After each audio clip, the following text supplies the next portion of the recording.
Here we are with Dr. Aaron Boyd Evans. Thank you for joining us on episode 12 of the Octopodcast, titled Teeny Tiny Colossal Squid, because we are covering the amazing news in the footage provided by Schmidt Ocean.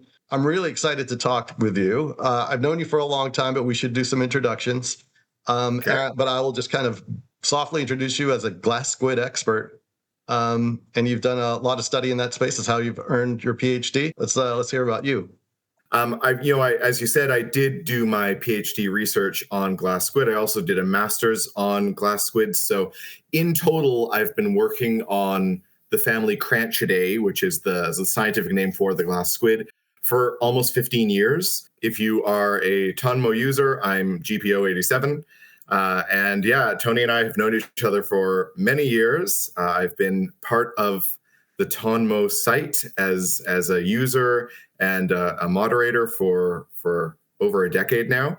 And yeah, it's great that we're having this chat over some deliciously amazing footage. Incredible footage, and it's remarkable because it was the first time a living Masonic Catoothus. Now there was another piece of footage, and it's linked to somewhere on TONMO, and I'll create a thread about this podcast, and I'll provide a link to that. But I'm pretty sure that was inconclusive. But it may be worthy of another look, because I found it on from a few years ago, but there was no hard understanding that that's a colossal squid. There's another company. There's another company called Colossal with a K, and they annually do research trips down to the Antarctic for the purpose of filming the colossal squid in the wild. Which I think, as far as companies go, that is the ultimate business goal. I think that's amazing. So yeah, 2 years ago, they did have some footage of a glass squid in the Antarctic, but as you said, it was inconclusive. But now that we have this confirmed footage, we can compare the two and use the amazing technology that we have to be able to look at things like body proportions and movements and see if the footage compares, and maybe we can get an identity for that footage from a few years ago. Now this colossal squid is a juvenile, but I've always thought about them as comparison to a giant squid. You got giant squid, colossal squid, and those are the two biggest, and it's just very interesting to kind of understand those two species themselves. I've never really appreciated the colossal squid's context as it relates to glass squid. So maybe you could talk a little bit about glass squid and how this colossal squid fits into all that. That's probably one of the main takeaways that we have gotten from this footage, is how it fits within the rest of its family. Because you're right, when you think of the colossal squid, you don't think of a little thing, you think of a big thing, because it's in the name, colossal. I think in maybe 2011, 2012, there was some footage of an adult colossal squid hooked on a long line in the Antarctic. And it's this massive beast. It's bright red. And it's what we would envision this creature to be.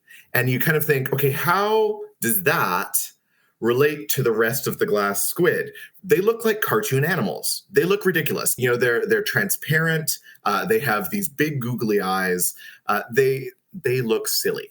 And so you've got this amazing massive beast, and then you have these cartoonish animals, and you don't see the relation. And I think that this footage helps to fill in that blank between the two of them, because a juvenile is not necessarily a small animal in squid terms. If you look at the other glass squid, there are some very small ones. You've got the piglet squid as an example. They're only about that big. They don't get particularly large. And then you've got some more mid-sized ones, which get about that big. And we think that that's approximately how big this animal may have been. And so seeing this creature on film, where it's transparent and it has, the kind of googly eyes, and it looks physically very similar to the other glass squid that we've seen in the wild. If you go and look up Mbari footage from Monterey Bay, they very frequently get footage of Teonius, the Galtoothis that live in that region, and they're clear, and they've got googly eyes, and they've got chromatophores, which are the little dots that you can see on the body of the squid. So physically, we're able to draw those connections between these animals. So yeah, I thought this footage was an amazing way for us to almost dispel the myths, because we have all of these ideas of what the colossal squid is and how it's this horrible creature and scary and big, and it is big, that's true. If I was a fish, I'd probably find it scary, but it is also a beautiful animal as it's growing and as it's developing, and this allowed us to really appreciate just the beauty of it. I definitely felt that watching the video for the first time. It was incredible. Of course, the colossal squid, it's a juvenile, and you have to use a little imagination to wonder. So, you cited that, I think it was Remsalo, if I'm pronouncing that correctly. There's footage of him on the deck of a research vessel or a fishing boat, actually, with a huge colossal squid specimen kind of splayed out and, deceased. Let's talk a bit, I guess, about the footage itself and what we see on there. I referenced briefly the hooks, which is a distinguishing feature. And I don't think we've ever seen that in a living colossal squid before until now. The hooks were very important. They were kind of the light bulb moment, because in the Antarctic, there's 3 glass squid that live down there. There's Masonicotuthis, there's Galtoothis glacialis, and there's kind of a newly discovered Teonius natalia, which lives down there as well, all of which have hooks. So when we saw this footage, the first thing that was visible was the hooks on the club, which is on a squid. For those that don't know, they have 8 arms, and then they have 2 additional clubs on their tentacles, which are the longer appendages. I got to get my rubber Architeuthis out here so I could demonstrate. Yeah. Yes, how do I not have one handy? I'll edit. I'll be right back. Just give me a minute. Okay, great. Everything I have around me right now is octopus. Okay, so I got my sample here. So as you were saying, so this is Architeuthis. It was I think it was sitting on a lamp or something. So it's a little. I bent the wire arms a little bit, but there's Architeuthis. So go ahead. You were speaking about the clubs, and so So the couple of clubs are on the end of the tentacles, and in all 3 of these genera, Masonicotuthis, Galtoothis, and Teonius, there are hooks on those clubs instead of just suckers like we would expect in most squid. So when we're watching the footage, we see incredibly clear close-up shots of those tentacle clubs with the hooks on them, and that's exciting. But then if we continue watching the footage, and this is where, when I was first sent this footage, I was kind of like leaning in and trying to zoom into the footage. Okay, the one differing feature, well, there are several differing features, but the key differing feature that we could see from footage would be if the arms also had hooks on them, because that would be how we differentiate Masonicotuthis from the other 2, if we don't have the specimen in front of us.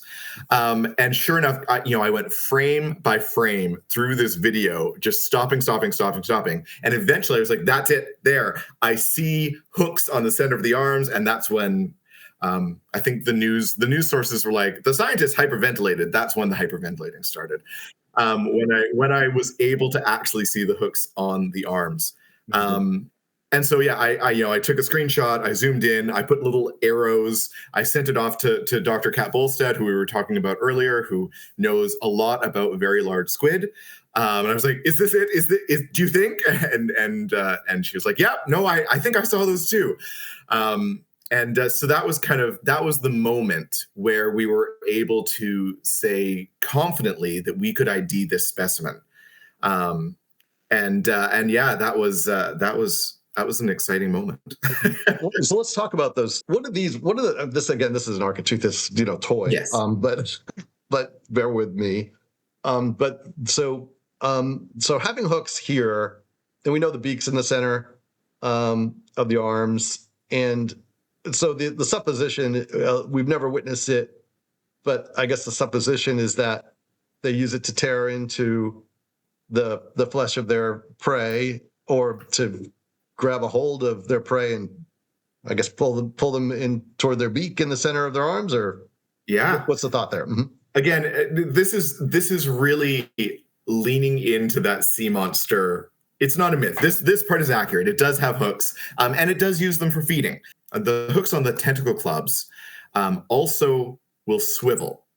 When you're in the ocean, that's a big deal, because now if you catch something with your tentacle clubs, and we kind of assume that when they're hunting, that they use those tentacles to grab prey and then bring them back towards the arms where the beak is. If you are a prey item, in the Antarctic, a great example of a prey item would be the Patagonian toothfish, which is quite a large fish. It would be able to put up a bit of a fight. But if you've got hooks that are digging into your skin and they swivel as you move and just get deeper and deeper, well, that's diminishing your chances of getting away.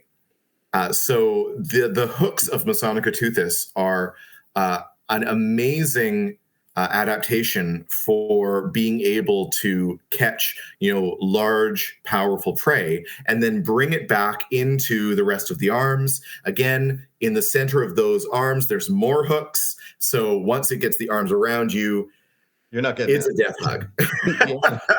Yeah, it would seem so. And I recall Dr. Ball said mentioning that the swivel goes all the way around, like 360, like from point A all the way back to point A. The reason I felt that they were so distinct is and again, the paradigm in my mind, like, what's the difference between Architeuthis and Masonichoteuthis? Well, Masonichoteuthis has those hooks. But to your point, there's so many other interesting species, we can, and perhaps we will, Dr. Evans, do other podcasts about each of these amazing species. Why not? But this is what a great opportunity to connect on this. This is where we say, like, if you've got a family that you'd like us to geek over, comment below. Totally, 100%. Please let us know what species you'd like us. And then there are so many. You and I have met in person at least one or two TONMO conferences. Twice. I think I've been to 2 TONMOcons. Excellent. I know that whichever ones they were, it's been so many years, they all blur together in a way. But I need to know, which ones were you at? The California ones, or did you go to Florida? Yeah, they would have been the California ones. I was at Monterey, I think, the second time. Have there been 2 in Monterey? There were 2 in Monterey. There was one in San Fran. Yeah, I did the second Monterey, and I did the San Fran. California Academy of Sciences. You made it to that. Yeah. That was a great one. They were both great ones. So there were 3 total California events, because we went to Monterey Bay twice. We did a dissection of Dosidicus gigas. Were you at that one? I was at that one. Yeah. That was at the hotel. Was wild. That was pretty wild. Man, they must have loved us. That was something. You'd be just like, hey, we're going to have it was me just calling the hotel, and I'm having a conference, and just a lot of people interested in cephalopods. No big deal. And next thing they know, we're out in the patio with it was a good 3-4 foot jumbo squid. Yeah. Anyway, now I would like to comment, because we're talking about jumbo and giant and colossal. Yeah. And I think that probably a lot of people who are listening to this are here because of jumbo, giant, colossal. They like the big squids. Yeah. But you mentioned at one point, like, a hierarchy of squids, and I don't even think that's not even the full hierarchy. Like, jumbo squid is in there. It's a big squid. Absolutely. There's another glass squid. There's a species of a genus called Megalocrantia, which in and of itself, fascinating genus. But one that I would say is a bit more rare. You know, when I was doing my research, coming across a megalocrantia, I was like, oh, wow, this is amazing. Let's find out all we can about it. But there's a megalocrantia that gets really large, like bigger than a jumbo squid. Inside of a megalocrantia, on the equivalent of, you know, what their liver would be, they have a couple of light-producing organs. So the inside of their body glows. It would be like our liver having flashlights on it, which, you know, for us makes no sense. But for a squid, which is transparent, makes a lot of sense, because then you've got, you know, the liver is kind of the organ that you can't really hide. You can't make it transparent. It's you know, dealing with waste and stuff from the digestive tract. And in glass squid, it's kind of the large internal organ. All of the other ones are minimized and able to help with the transparent nature. Yeah, it's so you go ahead. Keep going. Yeah, so you've got this kind of singular large internal organ that you can't hide. And so this particular genus has put these lights on the bottom of this organ, so that if a predator is, say, below it, they're able to kind of match the ambient glow that might be kind of filtering down from the surface and essentially hide that shadow which that organ would cause. So, you know, megalocrantia is just kind of a really unique look at adaptation in the deep sea and how animals go about kind of hiding in plain sight. So a little slow, and I'll edit this out, or not. But walk me through that one more time, because Okay. that was my question. That was going to be my question about, because, you know, in these glass squid, you always see these remarkable bioluminescent, you know, accents, if you will. And to your point, you know, they're often associated, if they're not associated with like the tip of the mantle or, you know, something throughout the arms, it's like in glass squid, it's an internal organ. And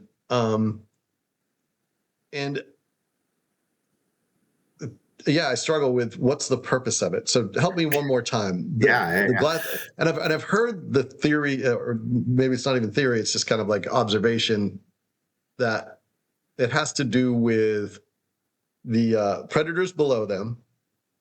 And so if they're giving off this light, how does that help them as potential prey?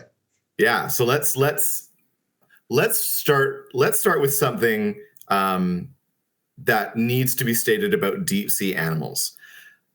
Because they are living in such a dark environment, many of them have adapted in a way that gives them amazing visual cues. So when you're in the deep sea, you're going to see a lot of animals that have very large eyes. And the theory is that the large eyes allows them to kind of absorb any ambient light from their surroundings that might be produced by other animals that produce light, as you said, or in some instances, there could still be a little bit of downwelling light coming from the surface. It's going to be a dark environment, but depending on the depth they're at, there could still be some surface light filtering down. So if you are a squid in the water column and you're sitting here, you've got light hitting this way, which would create a shadow down here. So you want to try and get rid of that shadow. So over my eyes. Glass squid, all glass squid, kind of one of their distinguishing features is that they have light producing organs on the bottom surface or the ventral surface of their eyeball. Remember I said they've got these big kind of cartoony eyes. Again, eyes can't be clear. You need to have eyes that are opaque, so that they only take light in at a certain spot, and they have to be able to process that light for visual cues. So the eyes are going to cast a shadow. This one internal organ is going to cast a shadow. In most of the glass squid, the organ is positioned that it creates the smallest shadow possible, but the eyes are just going to be big. So We put light-producing organs on the bottom of the eyes, which just create a faint ambient glow in some cases, and maybe brighter light in other cases. There's been research done that shows that the squid might be able to kind of expand or shrink the muscles around the eyes to kind of adjust the brightness that the photophores on their eyes produce. So they'd be able to kind of assess that downwelling light and then mimic that from the bottom of their eyes. Yeah, like maybe depending on their depth, right? Like and adjust accordingly based on like their perception of what the other light must look like around them. And so they just kind of, calibrate to stay cloaked, if you will. Exactly. Yeah, it's essentially a cloaking device like in Star Trek. You take the features that would cause a shadow, and then you either minimize them in size or you use the photophores to try and hide them in plain sight. Not to go off on Histiotuthis too much in a conversation about Colossal Squid, but why not? Why not? Just since we're here. Who doesn't love Histiotuthis? One big eye, one small eye. Right? Correct? Right. And is it true that they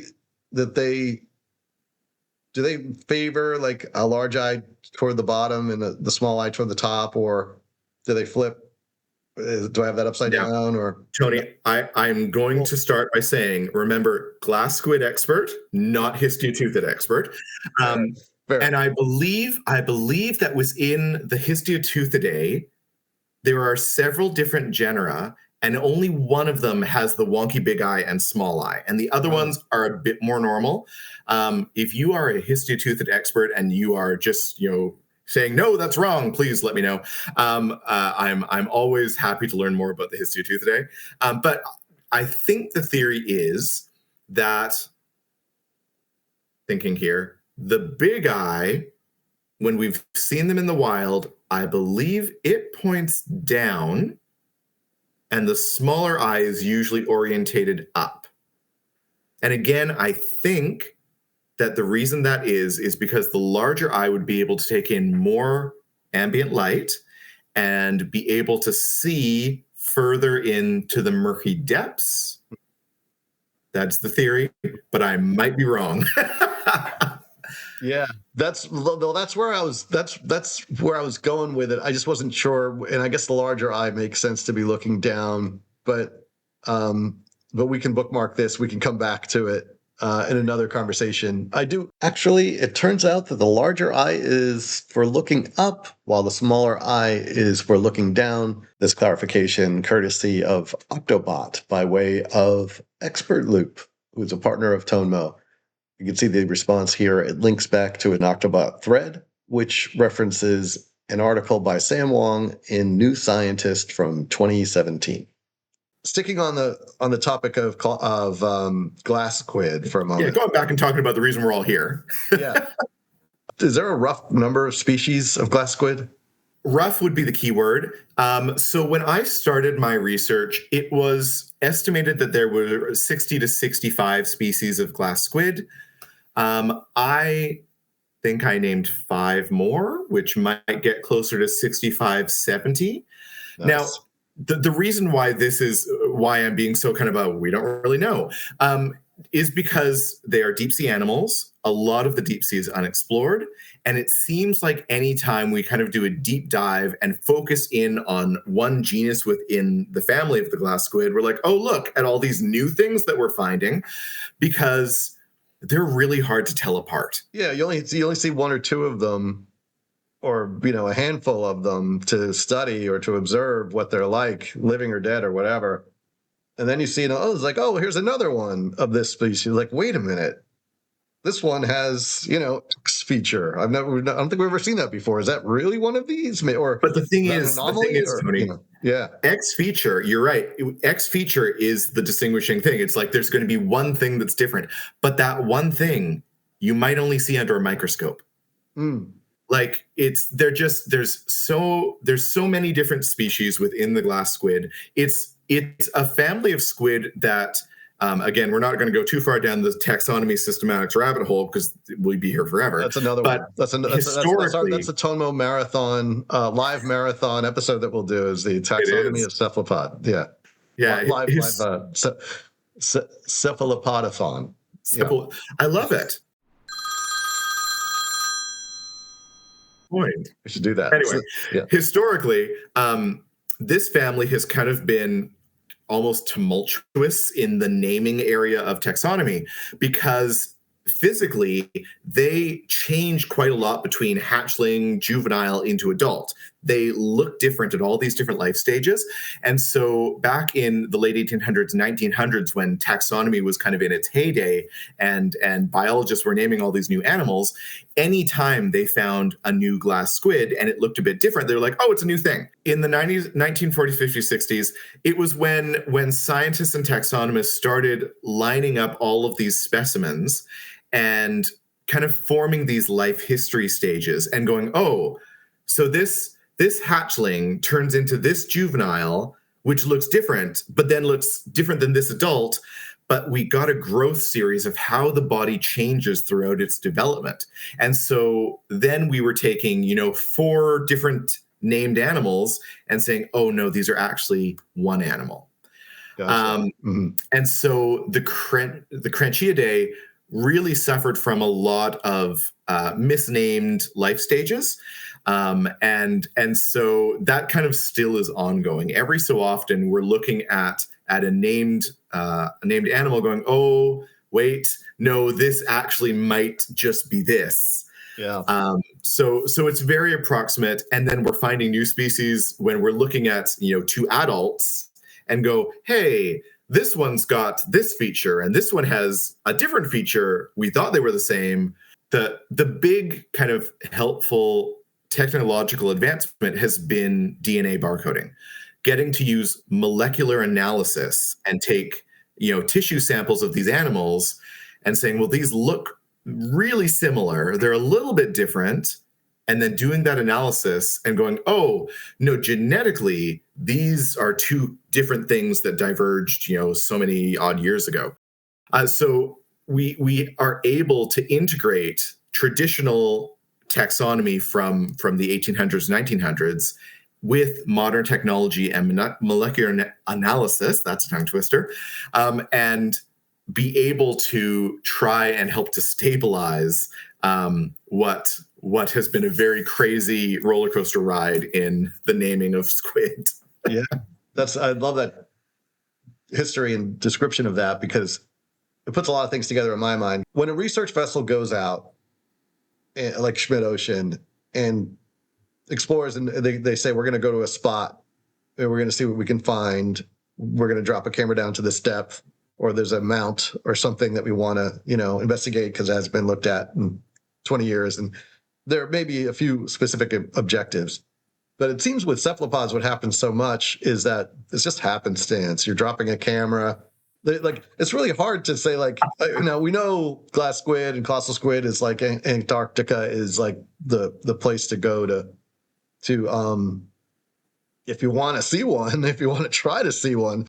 But like, where are you going to drop anchor? Where are you going to implement the search? And I guess that's a really tricky aspect of this. So when you were studying, and all the years that you were studying, what do you do? I mean, like, how do you get that kind of, I want to call it field work or just hands-on observe? I mean, I'm sure a ton of it is study and going through archives and helping rationalize what has been written and maybe improving on that. So, as someone who's done this for years, what's your take on that? I would love to be able to say that taxonomists are going out on boats and doing all this field work, but in all truthfulness, that's very much glamorizing the biologist lifestyle. When I was doing my research, I went on a boat once. So I got to go out in the field once. Crucially, did you see any glass squid, or did you? I did. I saw. It was a great day. I got some glass squid came up. You were right. It was a net, and it just accidentally brought up a glass squid, and someone said, "Huh, this looks like something you would like." And I was like, "Ooh, I do like it." So yeah. I mean, we definitely got a glass squid. It was great. But a lot of the work that we do is with things that have come up from fishing vessels where a biologist wasn't present, and it was brought to shore. It was frozen. It was preserved in ethanol, and then it was jarred. And then eventually, someone goes through a museum collection who knows a thing or two about glass squid and finds it. So a lot of my work is in museums, in rooms with jars of dead things, and because expeditions are expensive. They cost money, especially expeditions to the Antarctic. That's a hard place to get to. So, we don't have these opportunities to go out and be working in the field as frequently as we might like, because it costs a lot. It's challenging. You have to get very specialized equipment. There's a lot of factors that would go in to doing field work on deep sea cephalopods. Yeah, so would love to be out in the field, but am more than happy to sit in a room with a bunch of jar of dead things. What would you say is next or left, or where to from here, either with regard to the colossal squid or as it relates to glass squid in general? I think the top thing that pops to my mind is that this was an amazing discovery. It's going to be an equally, if not more, amazing discovery when we actually are able to film an adult in the wild. Yeah.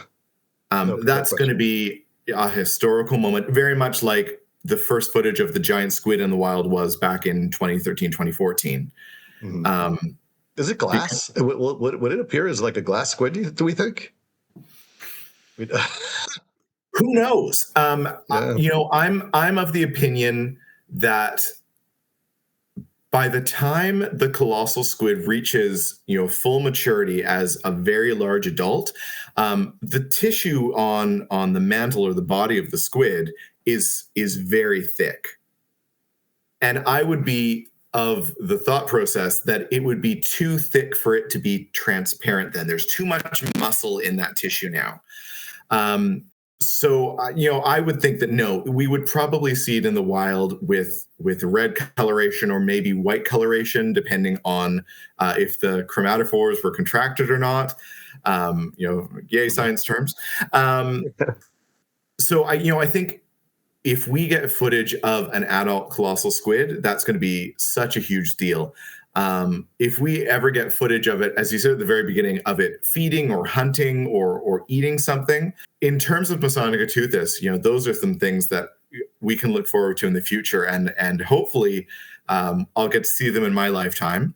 But realistically, it took us 100 years from first identifying this animal to getting footage of it in the wild. Now, a lot of that time period, we didn't have deep sea cameras that could go there, but it's taken a long time for us to get footage of it in the wild, and it could take more time for us to get footage of an adult in the wild. Yeah, I'm sure that. Now, what's your take on the fact that now that we know precisely, presumably with all the equipment and data, metadata that goes along with this discovery, we know precisely where this colossal squid was seen. I suppose that may be ground zero for an expedition for anyone who wants to see those kind of things. We want to get those kind of additional insights or see more of them and see how they behave. Yeah, I mean, I mentioned Colossal earlier in this chat. I know that that they continue to do expeditions down to the Antarctic. With a K, Colossal with a K, right? Mm-hmm. Colossal with a K, yeah. Colossal with a K will continue to do expeditions down to the Antarctic. And I'm sure that there are institutes all over the world that have more planned expeditions down there. And hopefully this footage will drive further funding to be able to encourage that. Now, I mean, I don't want to promote the Antarctic deep sea as the new hotspot for vacation destinations, because we want to try and preserve that environment as much as possible. Yeah. But, it would be wonderful for us to have more research opportunities to explore an environment that is underexplored, quite frankly. Before we break, there's a lot more to talk about. I think we acknowledge this, the species area of TONMO. That's work we're going to be doing. We can come back and talk about that another time. We did geek out quite a bit on this topic, which Good for us. I enjoyed it thoroughly. I learned a lot. So, Aaron, again, thanks for joining us. Great to get your insights. We'll definitely connect again and talk about whether it's glass squid or colossal squid or other topics related to the species area on TONMO. There's a lot that we're working on functionally to bring this information closer to those interested. So, speaking of those interested, any parting words from you as it relates to this colossal squid fans we're talking with here today who are watching our podcast? Yeah. Well, I mean, if you came here for the colossal squid, keep those tentacles crossed. You never know what we're going to find in the deep sea. Maybe that footage is going to come sooner than we expected, hopefully. And if you stumbled across this podcast and have never heard of the glass squid and don't know what we're talking about, go on to TONMO, check out the taxonomy forums, go to the glass squid family, the Crenchidae, and start looking through some of the weird and wild animals that are in this family. There's some great chats going on there right now. There's some mystery ID things that we've been doing in the past week or so. So yeah, go check it out. There's some great stuff on TONMO. Awesome. Thank you, Aaron. Look forward to doing this again. Appreciate your time and your partnership on TONMO. All your contributions have meant so much, both for me and obviously for the cephalopod enthusiast community. So thanks. We'll do it again soon. Thanks for having me, Tony. I look forward to it. Bye, everyone.